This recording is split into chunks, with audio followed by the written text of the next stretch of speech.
बिस्मिल्लाहिर्रहमानिर्रहीम। Welcome back to business mathematics 2। आज हम इसका लेक्चर नंबर 24 करेंगे which is about methods of approximation. So let's see what we did last time. Last time we covered section 19.2 of this chapter, which was about definite integrals and areas. Main two topics were area between a function and x-axis, and then we studied area between two curves. All right.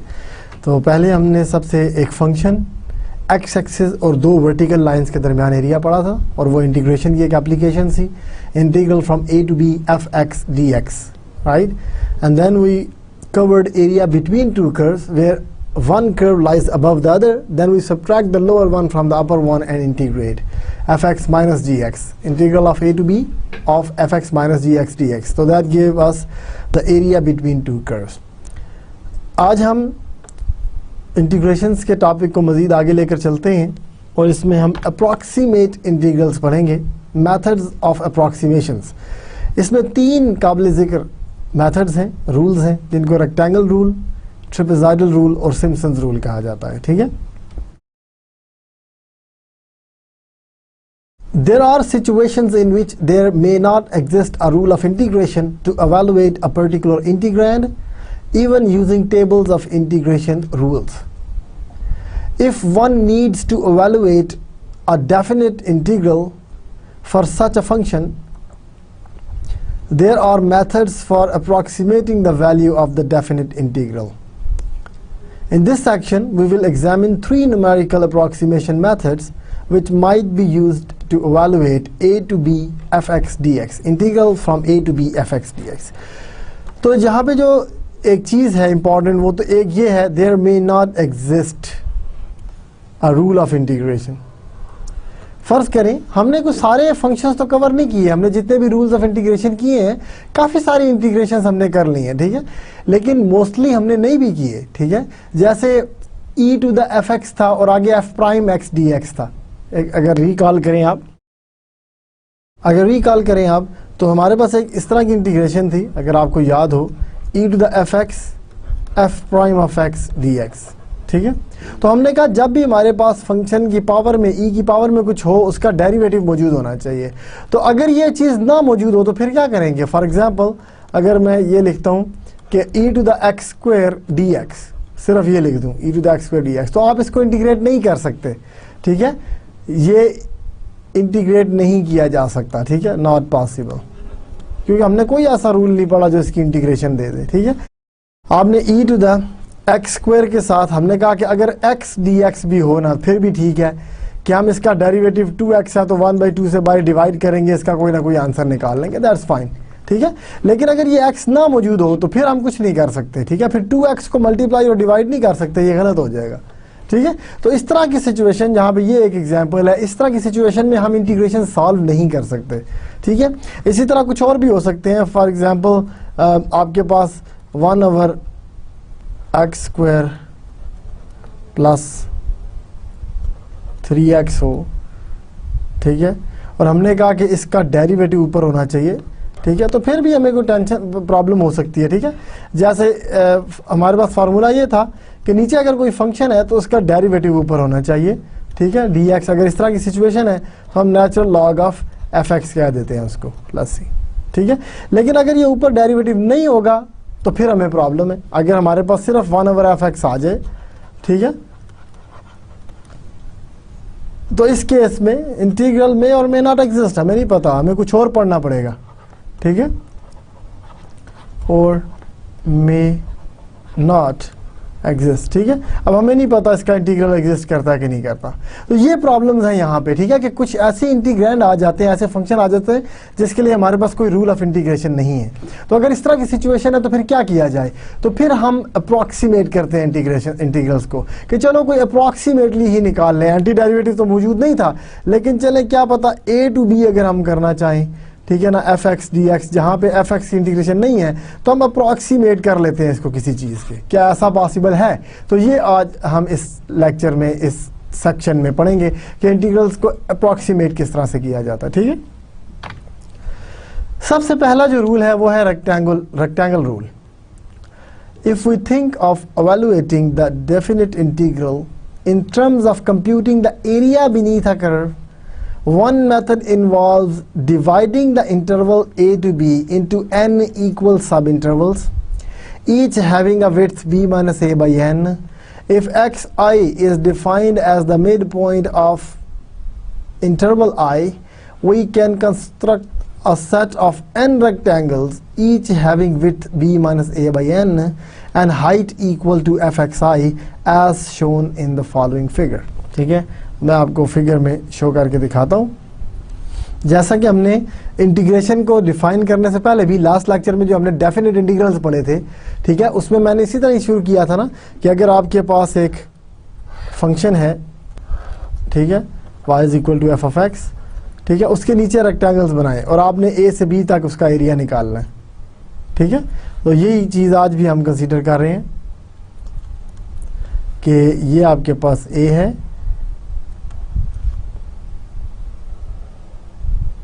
ये आपके पास B है,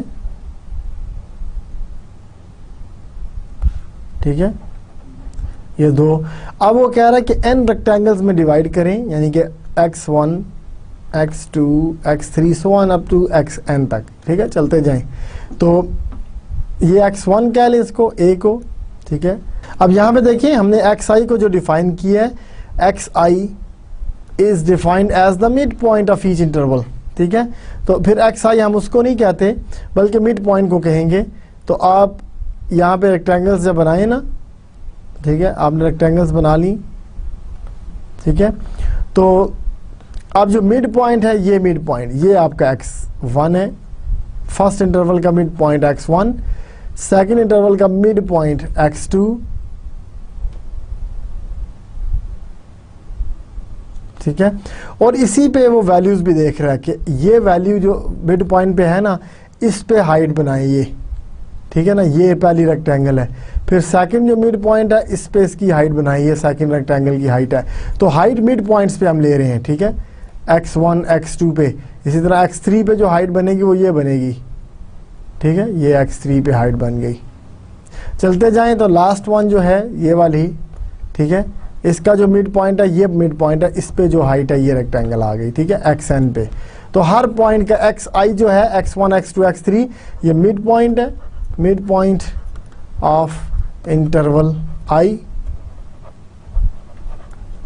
ठीक है, और fxi जो है, अब वो हाइट हम ले रहे हैं, हाइट ऑफ रेक्टेंगल i. ठीक है, जो डेल्टा xi है ये सारे बराबर हैं, ये सारे डेल्टा x के इक्वल हैं. और ये क्या है कि आप b में से a माइनस करें और n पे डिवाइड कर दें. जब आप इस तरह का काम करते हैं ना कि फर्स्ट पॉइंट लास्ट पॉइंट से माइनस करके n पे डिवाइड कर देते हैं, ठीक है, तो ये आपके पास b माइनस ए ओवर n जो है ये इक्वल रेक्टेंगल्स दे देता है. जब n पे आपने डिवाइड कर दिया ना, जैसे देखें अगर आपके पास 0 से 10 तक है और आप दो इंटरवल बनाना चाहते हैं सिर्फ, तो आप क्या करेंगे, 10 माइनस 0 बाई 2, तो ये 5 आ गया. तो इंटरवल की विड्थ 5 इधर आ गई, 5 इधर आ गई, 5 प्लस 5 10.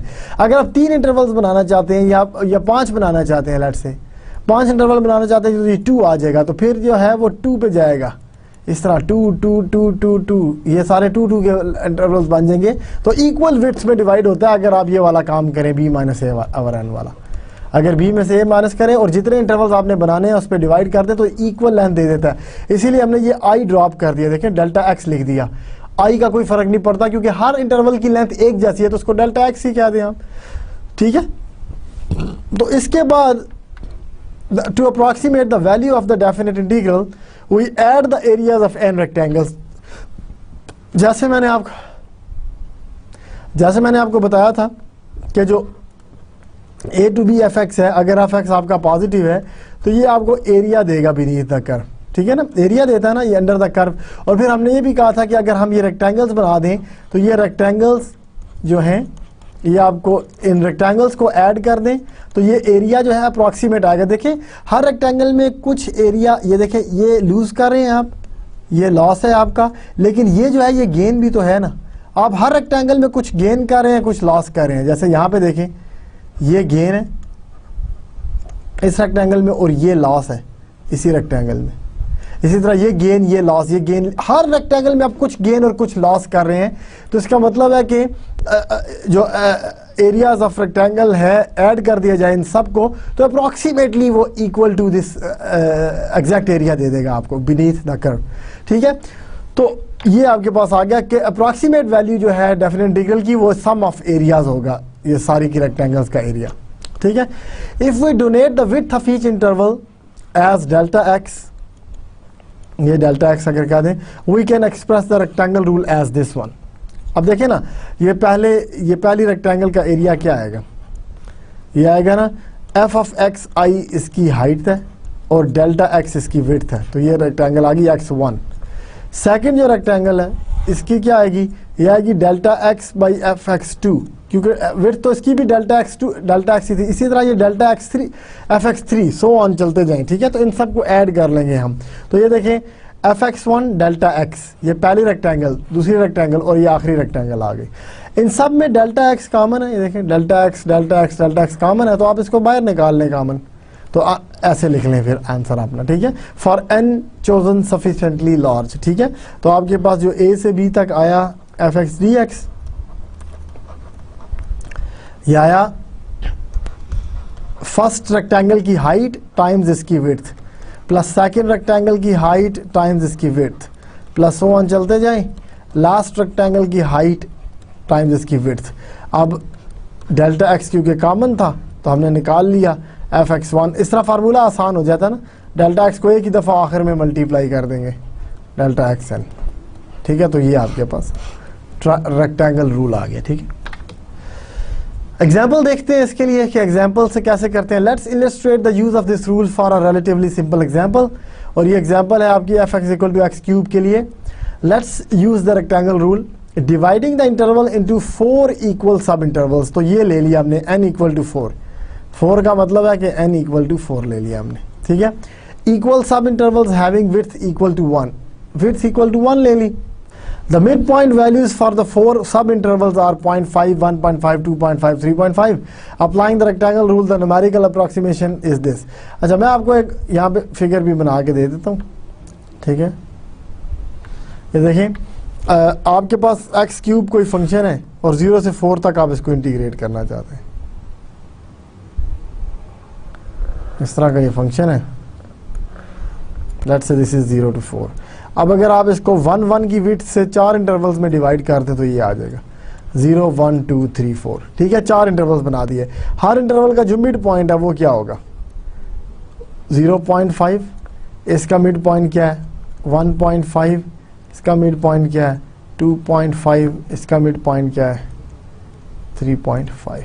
हर मिड पॉइंट पे आपने एक रेक्टेंगल बना ली, इधर छोटी सी रेक्टेंगल बन गई, इधर थोड़ी बड़ी सी रेक्टेंगल बन गई। ठीक है, इधर और बड़ी सी रेक्टेंगल बन गई और इधर और बड़ी सी रेक्टेंगल बन गई। तो ये रेक्टेंगल आ गया। अब देखें ना, कुछ आप ये आपका वेस्ट हो गया, ये गेन हो गया, ये वेस्ट हो गया लेकिन ये गेन हो गया, ये वेस्ट हुआ लेकिन ये गेन हुआ। तो कुछ गेन और लॉस जो है वो आपस में एक दूसरे को टैकल कर लेंगी। ठीक है, अब ये जो हाइट्स हैं ये क्या है, ये पहली हाइट है एफ ऑफ 0.5, दूसरी हाइट है 1.5 के ऊपर, ये देखें यह एफ ऑफ 1.5, तीसरी हाइट है एफ ऑफ 2.5, आखिरी जो हाइट है वो है एफ ऑफ 3.5। ठीक है, तो आपने ये भी निकाल लिया। आपने x लिखा जो x आई है, मिड पॉइंट्स हैं जो 0.5, 1.5, 2.5, 3.5। ठीक है, अब एफ एक्स आई क्या आया कि एफ ऑफ 0.5 वो आएगा 0.5 क्यूब, 1.5 क्यूब, 2.5 क्यूब, 3.5 क्यूब।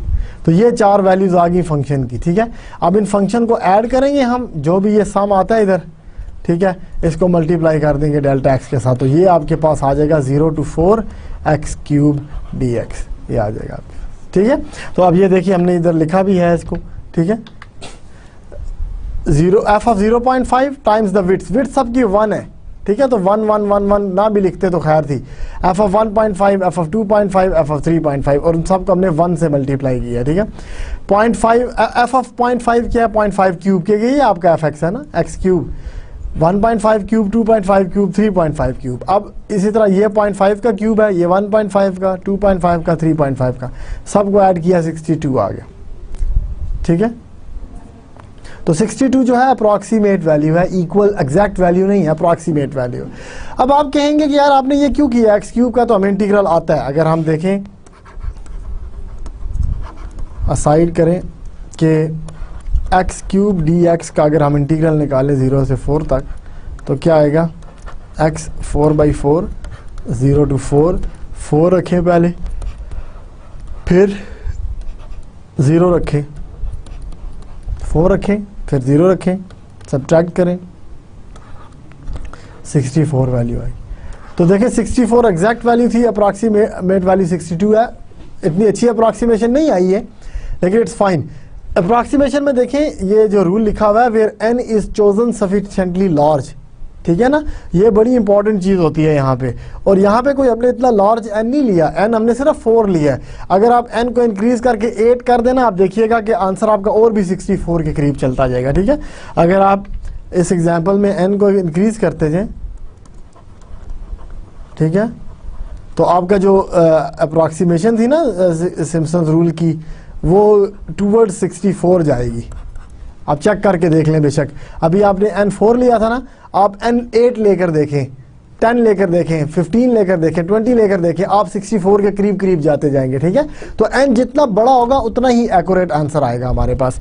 तो ये हमने इसलिए नहीं एग्जांपल पिक की थी कि हमें इसका आंसर पता नहीं था, हमें आंसर पता है, लेकिन just to understand the rule हमने एक सिंपल सी एग्जांपल पिक कर ली है। ठीक है, just to understand the rule. लेकिन इंप्लीमेंट तो उधर ही हम करते हैं जहां पे हमारे पास इंटीग्रैंड ना हो।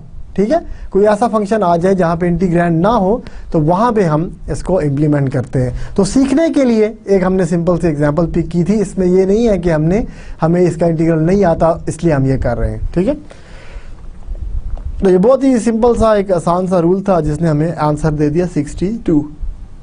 नेक्स्ट है हमारे पास ट्रेपेजाइडल रूल। ठीक है, ये भी एक इंटीग्रल को अप्रॉक्सीमेट करने के लिए एक और रूल होता है। ठीक है, another numerical approximation method for definite integrals is a trapezoidal rule. ठीक है, as with the rectangle rule, the interval a to b is divided into n subintervals of equal length. यहाँ पे भी पहला स्टेप हमारा वही है कि आप b minus a by n करके डेल्टा x निकाल लें, वही सब की लेंथ होगी। ठीक है, तो n इक्वल सब इंटरवल्स आ जाएंगे आपके पास। As shown in the following figure, the approximation consists of adding the area of n trapezoids defined by these subintervals. अब देखें फर्क कहाँ पे आया कि हम रेक्टेंगल्स नहीं ऐड कर रहे बल्कि ट्रेपेजॉइड्स ऐड कर रहे हैं। ठीक है, the height of n trapezoids are defined by the end points of the subinterval. फर्क क्या है देखें,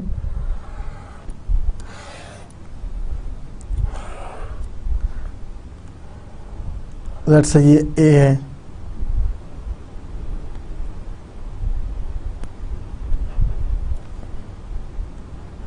ये b है। ठीक है, ये पहला पॉइंट, ये आखिरी पॉइंट। तो रेक्टेंगल रूल में हमने क्या किया था, देखिए मैं ब्लू से पहले रेक्टेंगल रूल बना देता हूँ कि हमने पहले तो इक्वल सब इंटरवल्स में किया ना convert, x1, x2, x3 so on चलते गए और आखिर में आपके पास xn आ गया। ठीक है, अब जितने भी बीच में इंटरवल्स n इंटरवल्स हैं ये चलते जाएं। ठीक है, अच्छा अब देखिए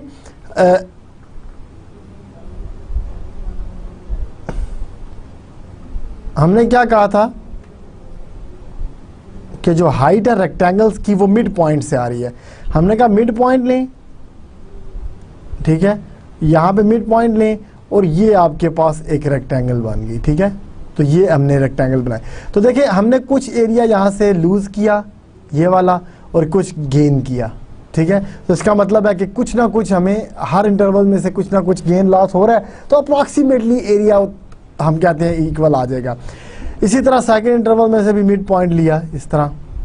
ठीक है ना, और हमने कहा कुछ लॉस किया लेकिन कुछ गेन भी तो किया। अब कोई कहता है कि यार इंस्टेड ऑफ डूइंग दिस,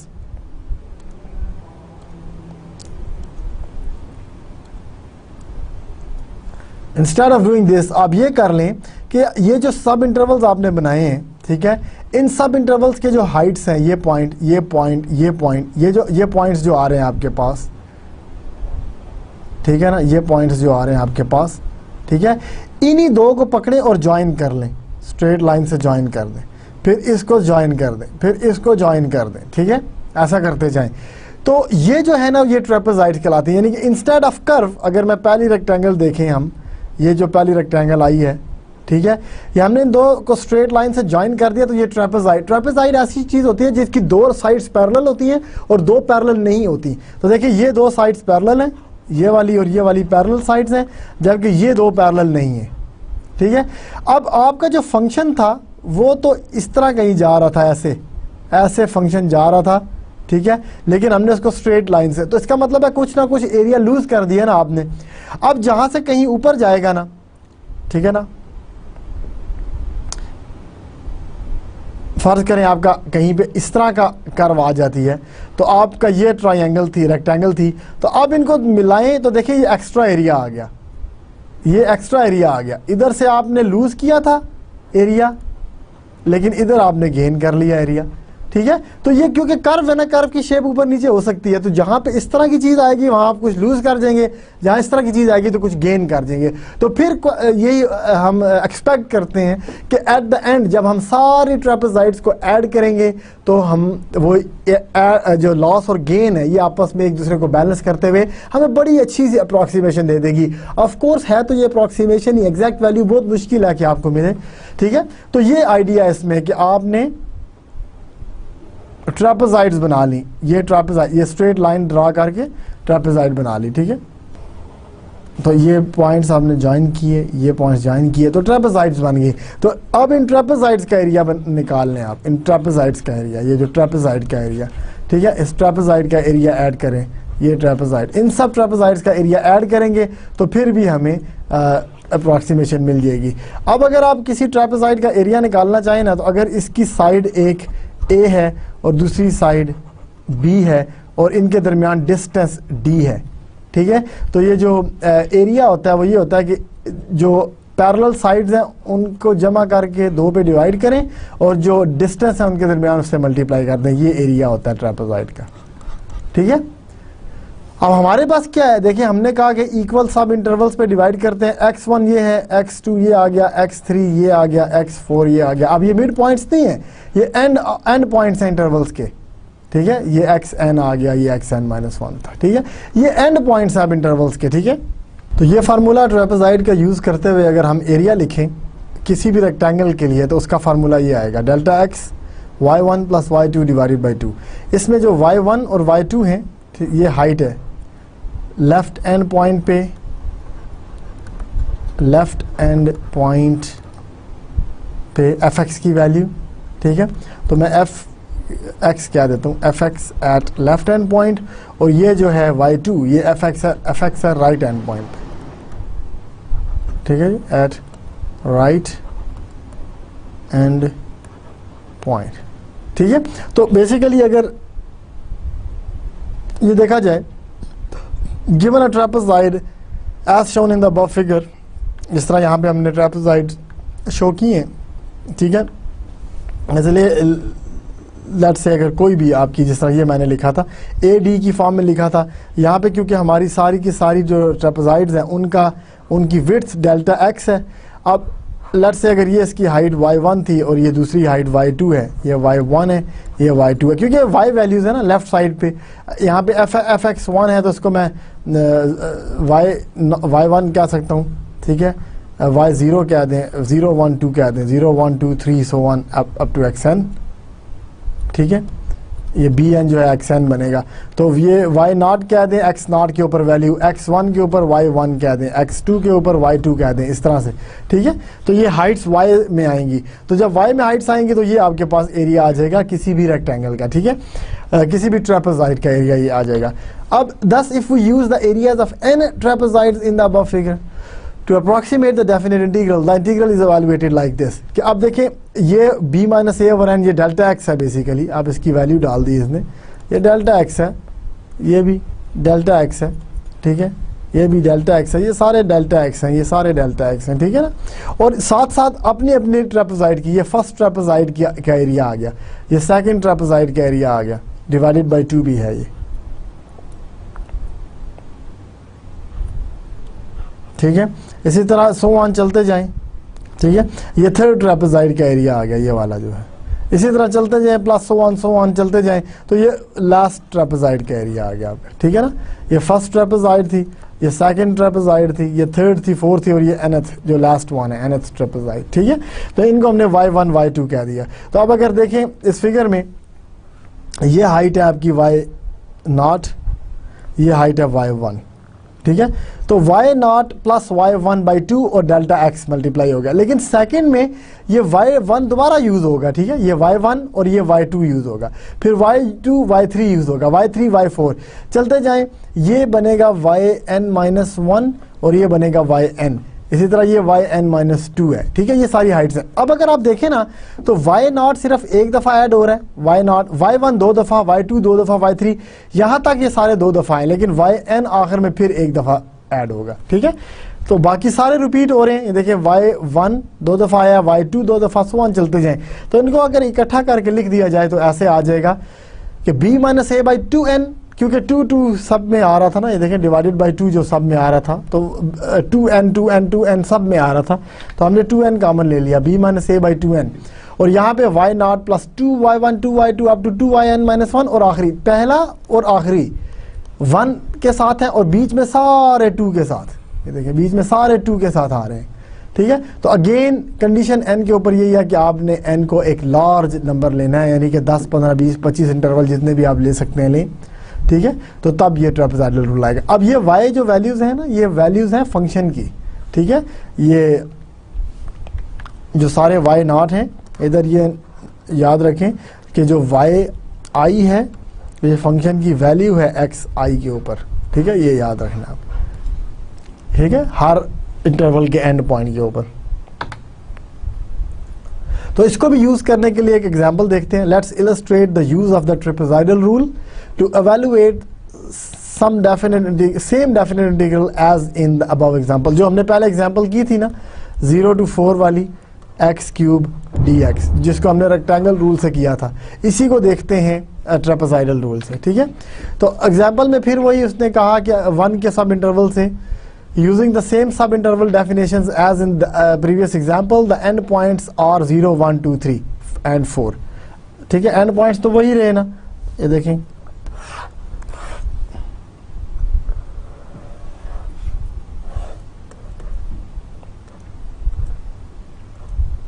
0 1 2 3 4। अब हमें मिड पॉइंट नहीं चाहिए, अब हमें सिर्फ एंड पॉइंट्स चाहिए, 1 2 3 4 ये एंड पॉइंट्स हैं सारे, 0 1 2 3 4। अब हमने मिड पॉइंट नहीं लेने ट्रेपेजॉइडल रूल में, ठीक है।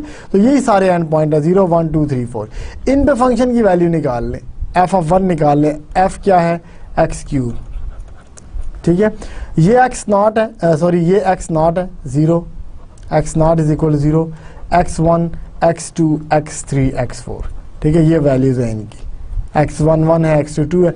अब ये y0 क्या है, y0 ये है विच इज 0, y1 क्या है 1, y2 क्या है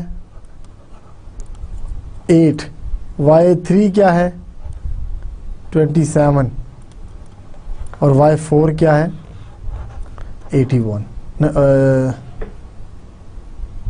64 4 है ना, 4 to the power cube is 64। तो ये हमें हमारे पास y1 y2 y3 की वैल्यूज आ गई, ठीक है। चाहे तो आप टेबल बना लें, आप xi लिख लें कि xi क्या है 0 1 2 3 4, फिर आप yi निकाल लें, yi क्या फंक्शन की वैल्यू एट xi। तो 0 पे 0, 1 पे 1, 2 पे 2 क्यूब 8, 3 पे 3 क्यूब 27, 4 पे 4 क्यूब 64। ये आ गई y0 y1 y2 y3 y4, ये सारी वैल्यूज आ गई। अभी हमने प्लग इन कर देनी है अपने फार्मूले में कि b-2a b-a 4 - 0 b-a/2n आ गया।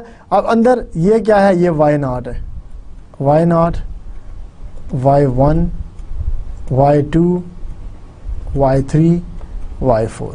तो पहले और आखिरी के साथ देखा कोई 2 मल्टीप्लाई नहीं हुआ, बाकी इन तीनों के साथ 2 मल्टीप्लाई हुआ है। तो अब अगर आप इन सब को ऐड करके बाय 1/2 से मल्टीप्लाई करते हैं तो 68 आ जाएगा। अब देखिए ये भी कोई बहुत अच्छी अप्रॉक्सीमेशन नहीं है, क्योंकि हमारा जो एग्जैक्ट आंसर था आपको भी याद ही होगा कि इसका जो एग्जैक्ट आंसर था वो 64 था। ठीक है, एग्जैक्ट आंसर जो था वो 64 था, लेकिन अप्रॉक्सीमेशन में ये थोड़ा सा दूर चला गया 68। ठीक है, अच्छा इसकी इसलिए भी ये अप्रॉक्सीमेशन बहुत अच्छी नहीं आई, क्योंकि ये देखें ये ग्राफ एक ही तरह का है कि ये ऊपर इसलिए चला गया कि हर दफ़ा हमें गेन ही हो रही है। देखें ये इधर भी गेन, इधर भी गेन, इधर भी गेन, इधर भी गेन। ठीक है, या हर इंटरवल में हमें गेन ही गेन हुई है, लॉस कुछ भी नहीं किया हमने, इसलिए इंटीग्रल 64 था, इसने थोड़ा सा ज़्यादा दे दिया हमें 68। तो ये ट्रेपेजॉइडल रूल उस वक्त कामयाब रहता है जब इस तरह का कोई फंक्शन हो, कहीं से ये इस तरह हो, कहीं से ये इस तरह हो, तब ये जो है ना आपको अच्छी अप्रॉक्सीमेशन देता है। वरना अगर ये एक इस तरह या इस तरह के फंक्शन हो ना, तो फिर ये अच्छी अप्रॉक्सीमेशन नहीं देता, या तो ये सब का सब गेन कर देता है या सब का सब लूज कर देता है। ठीक है, तो ये चीज़ आपने देखनी है। ठीक है, तो ट्रेपेजॉइडल रूल में हमने क्या किया कि इंस्टेड ऑफ रेक्टेंगल्स हमने ट्रेपेजॉइड्स को ऐड किया। ठीक है ना, ये रेक्टेंगल्स हमने नहीं ली, इसको छोड़ दिया, इसको छोड़ दिया, हमने ट्रेपेजॉइड्स बना ली, ट्रेपेजॉइड्स बनाई, उनको ऐड किया। ठीक है, ये ट्रेपेजॉइड्स को ऐड किया, ये सिर्फ फ़र्क है। और हर ट्रेपेजॉइड का जो एरिया है वो ये था, ये एक ट्रेपेजॉइड का एरिया था। ठीक है, और इस तरह की हमने n ट्रेपेजॉइड्स ऐड कर दिए। देखें 1 2 3 4 सारे ऐड कर दिए। ऐड करने के बाद जब हमने सिंप्लीफाई किया तो ये, तो जब आप इम्प्लीमेंट करेंगे तो ये फार्मूला डायरेक्ट यूज़ करेंगे, ये वाला फार्मूला। ठीक है, जैसे हमने डायरेक्ट यूज़ किया, देखिए फार्मूला हमने वो वैल्यूज़ निकाल ली थी 0 1 2 3 4, y0 की वैल्यू निकाल ली, y1 y2 y3 y4, इन सब की वैल्यूज़ निकाल ली। चाहे तो टेबल बना के निकाल लें, ये मैंने टेबल में निकाल ली, टेबल ज़्यादा अच्छा रहता है, आप टेबल बनाएं ज़्यादा बेहतर है। तो ये टेबल पे हमने जो वैल्यूज़ निकाली वो यहाँ पे लिखी हुई हैं, ये वाली। ठीक है, इन सब वैल्यूज़ को जब हमने यहाँ पे यूज़ किया तो ये हमारे पास आंसर 68 आया। तो this is approximate answer, not the exact answer, but this was your trapezoidal rule, जिसमें हमने ट्रेपेजॉइड्स ऐड किया। तो रेक्टेंगल रूल में हमने क्या किया था, रेक्टेंगल्स ऐड की थी, ट्रेपेजॉइडल रूल में ट्रेपेजॉइड ऐड कर दी। इसके बाद एक और रूल है जिसको हम सिम्पसन्स रूल कहते हैं। ठीक है, so let's see Simpson's rule. The third numerical approximation method is called Simpson's rule, as opposed to using rectangles and trapezoids to approximate the value of a definite integral. Simpson's rule is based upon parabolic estimation. Graphically, the interval a to b is divided into an even number of intervals. अब इसमें ये एक restriction आगे याद रखें कि even number में हमने divide करना है। देखें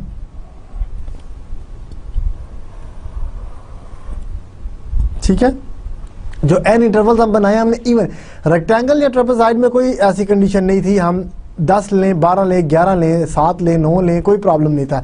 सिम्पसन्स रूल में आपको इवन नंबर ऑफ रेक्टेंगल्स लेनी पड़ेंगी। ठीक है, सब इंटरवल्स लेने पड़ेंगे। ठीक है, 4 हो सकते हैं, 6 8 10 12 14 इस तरह, which are of equal width. तो कंडीशन अभी भी इक्वल विड्थ वाली उधर ही है।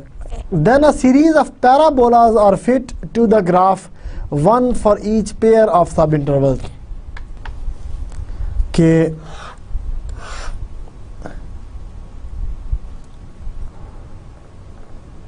लेट्स से इस तरह की कोई हमारे पास कर्व है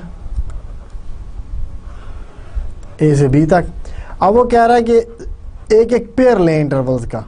ठीक है, ये जो सब इंटरवल्स आपने बनाए ना, एक एक ना लें, अब पेयर्स लें। ठीक है, पेयर लें। तो आपने ये 2 इकट्ठे ले लिए। ठीक है ना, ये 3 पॉइंट्स ले लिए।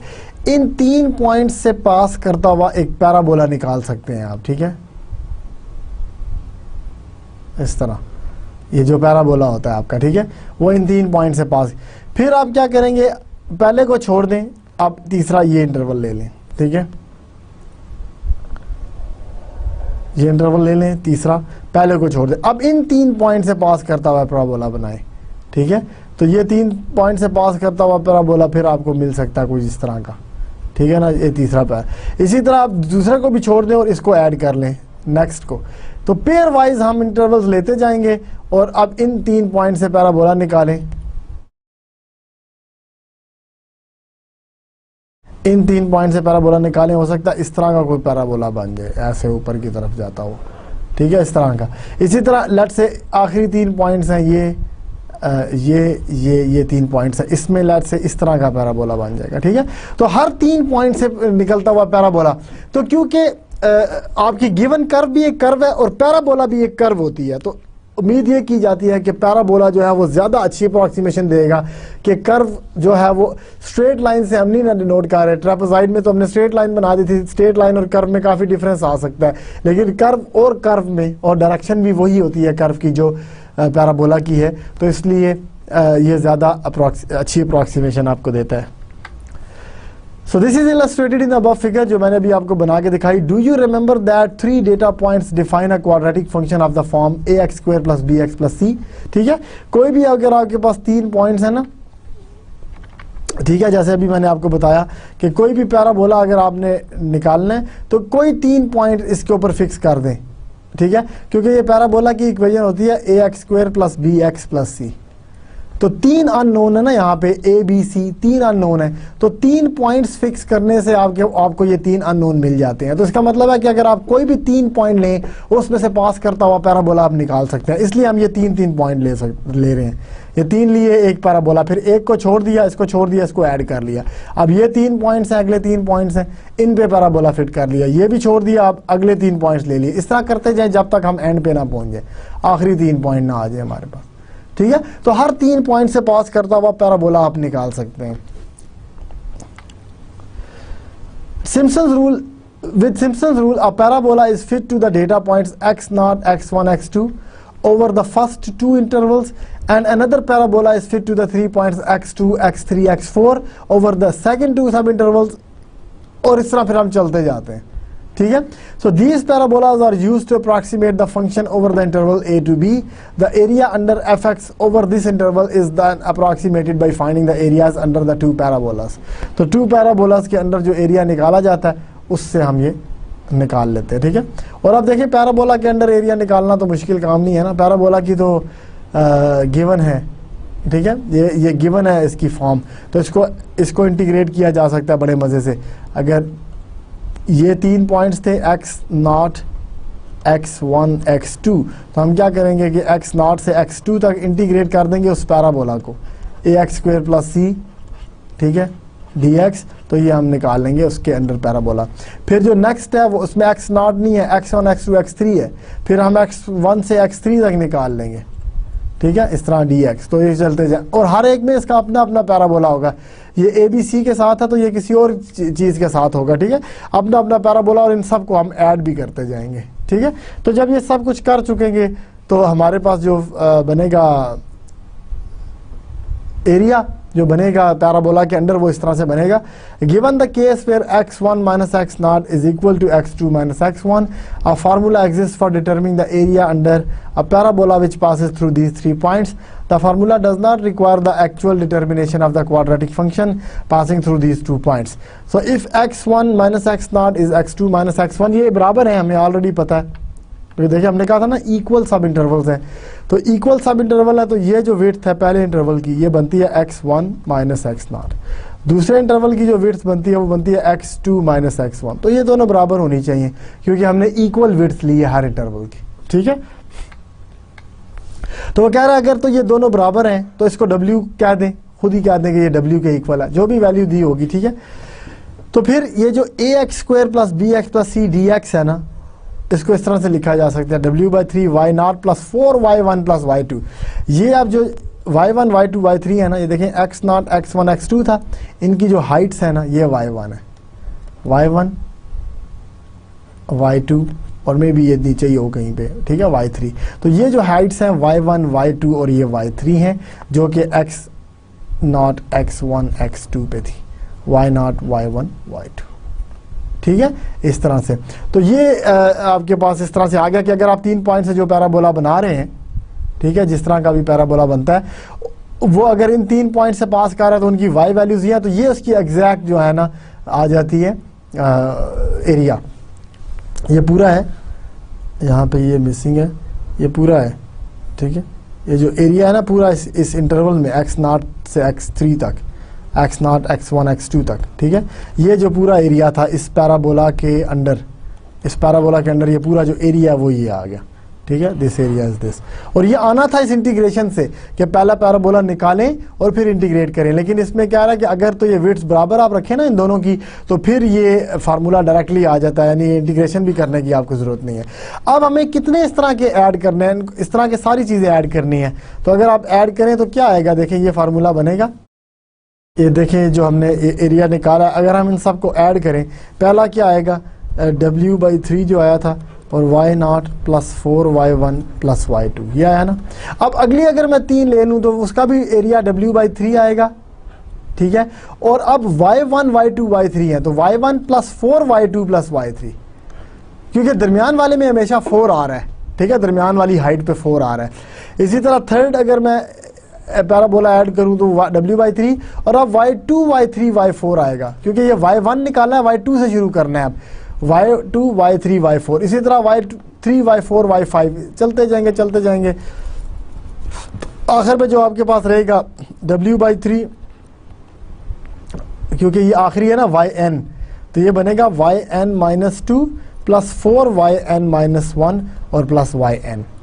अगर इससे पीछे एक लिखना चाहें तो W/3 n-3 से शुरू होगा, ये n-3 4n-2 + n-1, ठीक है, इस तरह से। अब देखें ये y0 तो सिंगल है, ये अपनी जगह पे रहा, W/3 कॉमन है सबके साथ, ये y0 ही है, एक ही दफ़ा आया। इसी तरह ये 4y1 और 2y2, सॉरी ये मैंने उल्टा कर दिया, क्योंकि ये याद रखें कि जो यहाँ पे हमने ये तीनों पॉइंट्स पैराबोला के यूज़ हो गए ना, अब हमने नेक्स्ट 2 इंटरवल्स लेने हैं, नेक्स्ट 2, ये यहाँ से लेकर तीसरा पॉइंट x2 x3 x4 करना है हमने, ठीक है। तो ये पहले दोनों पॉइंट्स छोड़ने पड़ेंगे आपको, ठीक है। तो नया पैराबोला अगले 3 पॉइंट से आएगा, लेट से ये 3 पॉइंट हैं इसके, तो अगला ये पैराबोला ये था, अगला पैराबोला में भी ये हो, ठीक है ना। अब इनके नीचे आपने एरिया निकालना है, तो y2 y3 y4 है, इसका एरिया निकलेगा y2 + 4y3 + y4, ठीक है। तो ये था y2 + 4y3 + y4। इसी तरह यहाँ पे अब y2 y3 दोनों चले गए, y4 y5 y6, अब 4 5 निकल गए 6, इस तरह ये चलता जाएगा, ठीक है। और ये आएगा n-2 n-3 n-4, इस तरह से। तो ये y0 तो y0 या इधर आ गया, ये 4y1 भी y1 है, उसके बाद तो है नहीं, 4y1 ही है, ठीक है। प्लस ये देखिए ये y2 और ये y2 ये ऐड होके 2y2 देंगे आपको, प्लस अब y3 के साथ फिर 4 था, ठीक है, ये y4 4y3 प्लस ये y4 फिर 2 दफ़ा ऐड हो रहा है, फिर 4y5 + 2y6, चलते जाएं, आखिर में क्या बनेगा 2yn-2 + 4yn-1 + yn, ठीक है, ये आपके पास आ गया। तो अब देखें ये जो ऑड है ना सबस्क्रिप्ट y1 y3 y5 ये, ठीक है, ये 4 के साथ आ रहे हैं, और जो इवन है ये 2 के साथ आ रहे हैं, ये वाला इवन है जो 2, तो y0 और yn बगैर इसके बाद 1 के बाद 4 2, और आखिर से भी अगर आप देखें तो 1 के बाद 4 2 1 4 2 4 2 4 2 4 1 ऐसे आएगा, ठीक है। तो अगर आप अब, और w क्या था हमारा, w विड्थ थी, और विड्थ हमारी क्या थी, ये w ये था b - a/n, तो इसका मतलब है ये पूरा जो बाहर बना ये b - a/2n 3n बना, ठीक है, और फिर ये अंदर सारा कुछ आ गया, ये आपका सिम्पसन्स रूल आ गया, ठीक है। तो इसमें अगर आप देखें तो for the purpose of approximate definite integral w is b - a/n, क्योंकि ये डेल्टा x ही है, thus if f(x) is a continuous over the interval a to b and the number of subintervals n is even, then Simpson's rule ये कहता है कि a to b f(x) dx equal है b - a/3n के। Trapezoidal rule में 2n था, यहाँ पे 3n आ गया, y0 + 4y1 2y2 4y3 2y4 so on चलते जाए 2 4 1, तो ये 1 2 1 4 2 4, इसी तरह आखिर से भी 1 4 2 4, इधर से भी जाएं तो 1 4 2 4, इधर से भी जाएं तो 1 4 2 4 2 4 2 4, ठीक है। तो दरमियान में ये जाके मिल जाएंगे। तो for n chosen sufficiently large, n sufficiently large भी होना चाहिए और n इवन भी होना चाहिए, सिम्पसन्स केस के रूल।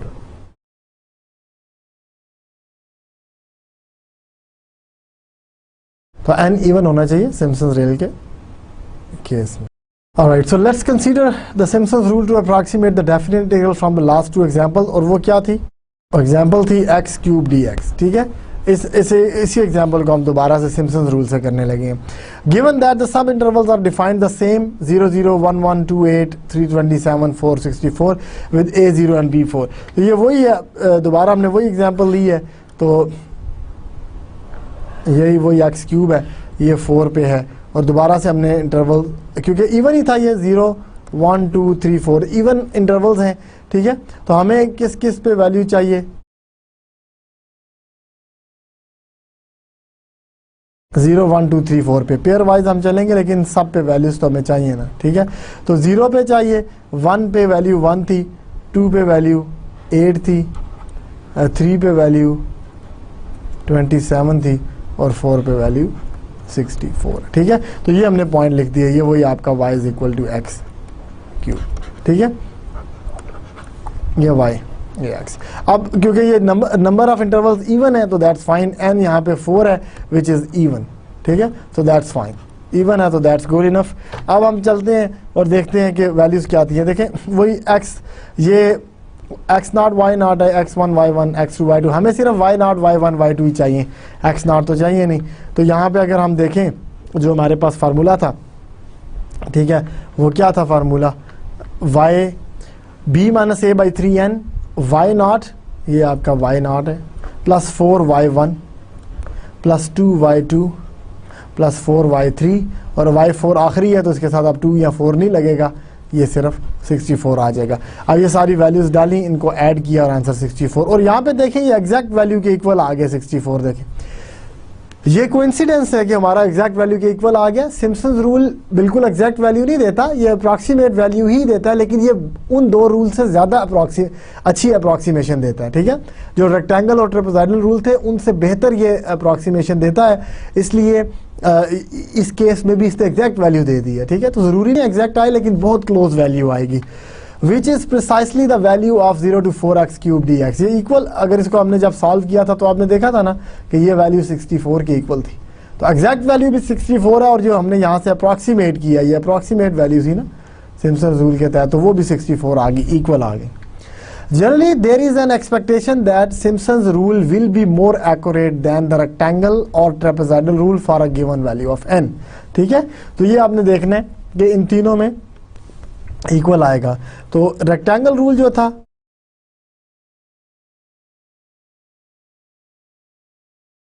उसमें हमने रेक्टेंगल्स कंसीडर की, और हमारे पास जो इंटीग्रल आया था a to b fx dx, वो ये था approximately b minus a by n, ठीक है। और अंदर क्या था कि फंक्शन की वैल्यू at the mid points f x n, where x1 up to xn are mid points of intervals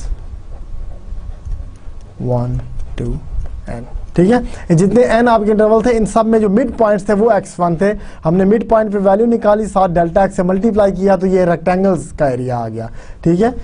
इसके बाद हमने कहा कि ट्रेपेजॉइडल रूल निकाल लें कि इंस्टेड ऑफ रेक्टेंगल आप ट्रेपेजॉइड क्यों नहीं बनाते, क्योंकि वो ज़्यादा करीब होती है आपके कर्व के। तो अगर ये बात है तो फिर इसमें ये आएगा कि आपका a to b fx dx जो है ये अप्रॉक्सीमेटली इक्वल आएगा b minus a by 2n। सबसे पहले तो यहाँ पे ये आधा हो जाता है बाय डेल्टा x बाई 2, ये ज़्यादा अच्छी अप्रॉक्सीमेशन दे रहा है डेल्टा x बाई 2। और फिर हम लेते हैं y0 plus 2y1 plus 2y2, बीच वाले सारे जो है ना y की वैल्यूज़ वो आपकी 2 के साथ आती हैं, पहली और आखिरी 1 के साथ, ठीक है। Where y i is f of x i, लेकिन f ऑफ x क्या है, where x i are end points, ये मिड पॉइंट्स नहीं है यहाँ पे, ये एंड पॉइंट्स है, ठीक है, and points of each interval. तो ये इंटरवल्स के एंड पॉइंट्स हैं। उसके बाद सिम्पसन्स रूल था,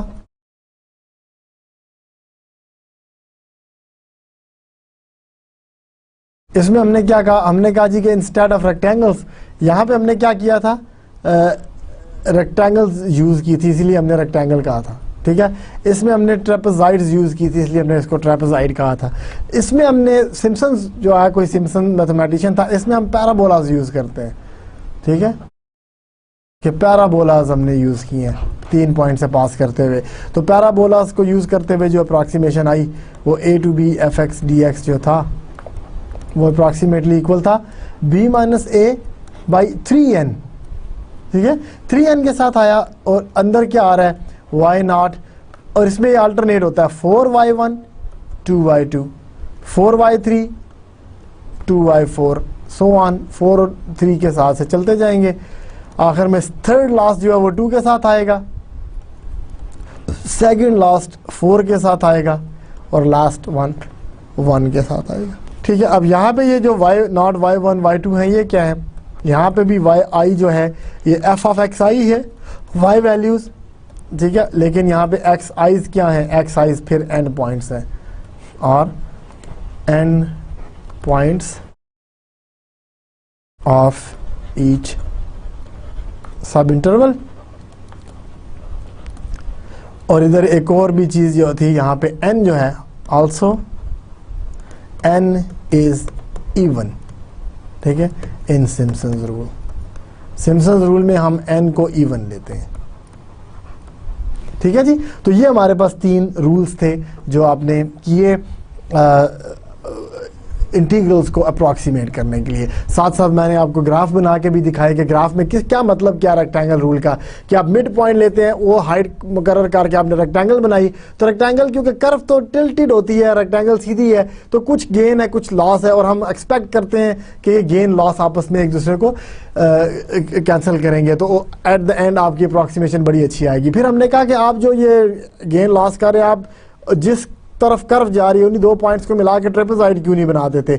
उसमें भी हमने देखा कि अगर कनकेविटी इसकी एक ही है, कनकेव अप है थ्रू आउट, तो फिर हर दफ़ा लॉस ही होगा हमें। अगर कनकेव डाउन है, अप है, कनकेव अप है, तो फिर आपका हर तरफ गेन ही होगा। तो इसमें ट्रेपेज़ॉइडल रूल अच्छा उस वक्त होता है जब आपके पास मिक्स सी कोई सूरत हाल हो, कहीं से कनकेव डाउन है, कहीं से कनकेव अप है, तो चलें ये अच्छा अप्रॉक्सीमेशन देगा। सिम्पसन रूल हमेशा ही अच्छी अप्रॉक्सीमेशन देता है क्योंकि ये पैराबोला कर्व के ऊपर कर्व बन रही है आपकी, ठीक है ना।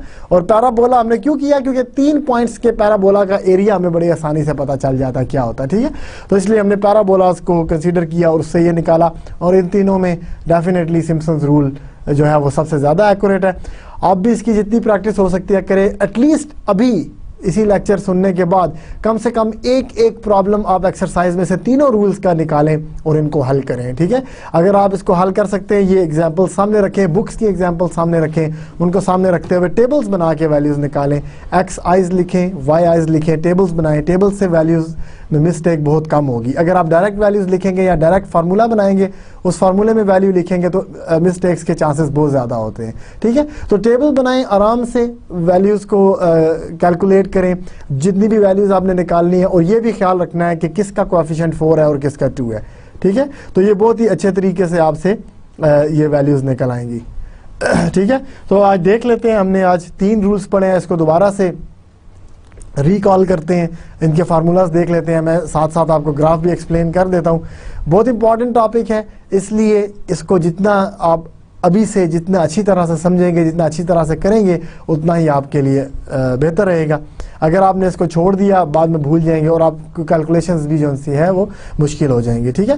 तो सीधा मैं उन्हीं स्लाइड्स पे जाता हूँ जहाँ पे हमने ये फार्मूलाज लिखे हैं।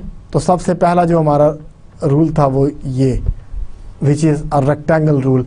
रेक्टेंगल रूल में क्या है कि बाहर आपने डेल्टा एक्स जो लेंथ विड्थ है उससे मल्टीप्लाई किया, और अंदर सिर्फ आपने फंक्शन की वैल्यूज़ मिड पॉइंट्स के ऊपर ऐड कर ली, ठीक है।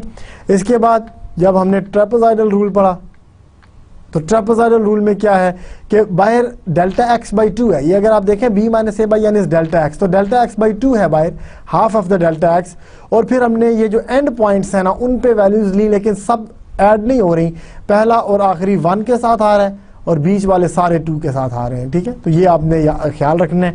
उसके बाद जो सिम्पसन्स रूल था आपका, सिम्पसन्स रूल में भी हमने पैराबोलाज यूज़ किए और बाहर डेल्टा एक्स बाई 3 है, देखें b minus a by n is delta x, और डेल्टा एक्स बाई 3 बाहर आया और अंदर y0 और y1 के yn के साथ 1 1 है, ये देखें बाकी y1 y3 और ये सारे 4 के साथ आ रहे हैं, और बाकी जो हैं y2 y4 y6 ये सारे 2 के साथ आ रहे हैं। तो इस तरह से आपके ये 3 फार्मूलाज हैं, आप याद कर लें। इन फार्मूलाज को बार बार प्रैक्टिस करने से डेफिनेटली आपको याद हो जाएंगे, ठीक है। तो इसके साथ ही इन सब की हमने एग्जांपल्स भी देखी, आप भी कोई एग्जांपल पिक करके इसको समझें, पढ़ें, करें, हल करके देखें।